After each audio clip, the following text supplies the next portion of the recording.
Magandang hapon po. Ako po si Lynn Isa Muraco. Nananawagan po ako kay Mayor Astami. Sana po tulungan ninyo kami dito sa isla. Huwag lang po puro na lang sila ang ginatulungan ninyo. Maawa naman po kayo. Bago po kayo kikilos, pag mayroon na po dito mamamatay sa isla, dapat po sana tulungan nyo talaga kami na hindi po sila makapasok dito ulit. Wala na po ito kami halos makain dito eh. Dapat tulungan nyo kami talaga, Mayor. Huwag lang po focus na lang sa kabila ang ginapanigan ninyo. Tulungan nyo po talaga kami.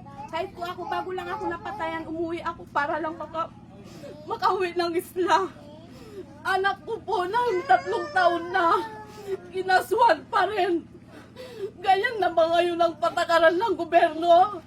Hintayin nyo yung bago lahat dito kami mamamatay, mga kabataan. Wala na ba kayong awa sa amin, Mayor Astami? Maawa naman po kayo dito sa amin. Huwag lang po, puro na lang sila. Anak ko na nanahimik na, binabanggit pa rin na mayroon pa rin kaso.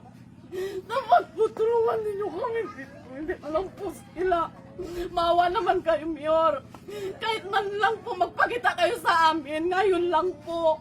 Hindi na lang po sila na lang ginapanigan ninyo. Maawa naman kayo.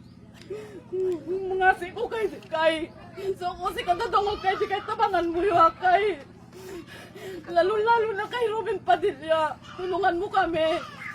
Ikaw na lang po ang pag-asa namin. Sa inyo po, lalo na kay Brunara, tulungan mo kami.